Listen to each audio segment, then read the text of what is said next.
So if you're lucky enough to have a partner to work with, you can use this to work on your spacing and distance for simulating mounted combat.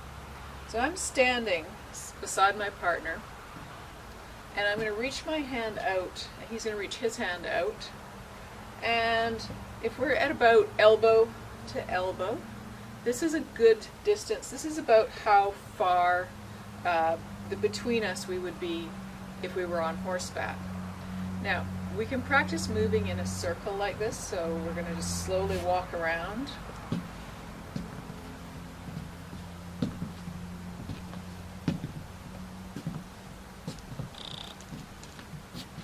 And practice keeping that distance.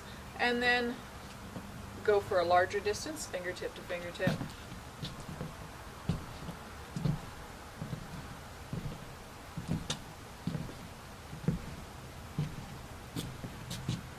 And finally, we can go sword tip to sword tip.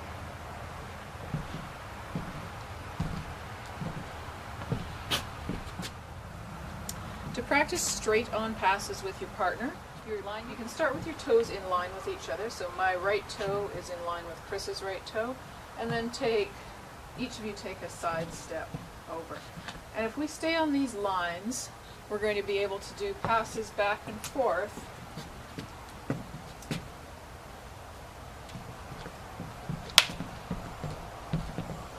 and with a simple turn at the end. Now we're left side to left side, which is also good to practice.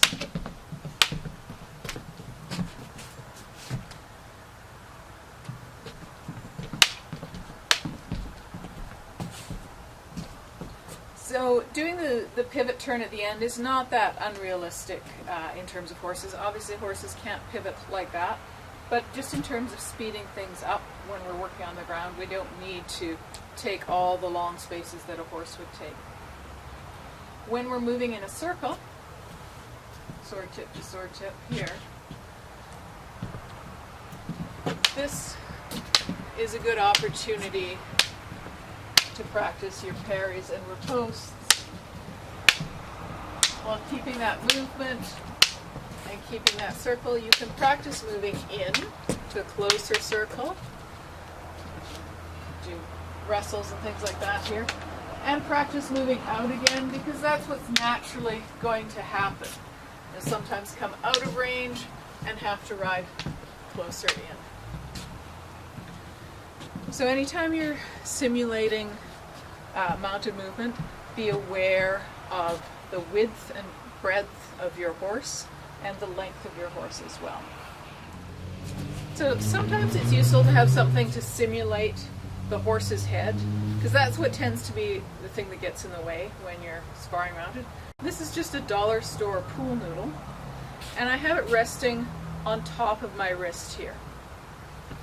So this is a good reminder to keep this hand still. This would be my rein hand anyway.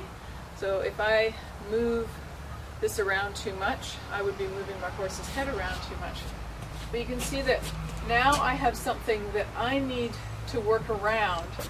I can't parry Chris down here because it's going to go into my horse's head. I have to, if I'm doing a rising blow, I have to come above the horse's head. This is also good when practicing turns. So for example, so Chris is coming up from behind. He has me at a terrible disadvantage here. He can attack my back at will. I want to turn around, but I need to turn around such that my horse's head is not going to be affected. So as he comes behind me, I have to back up and turn, like so.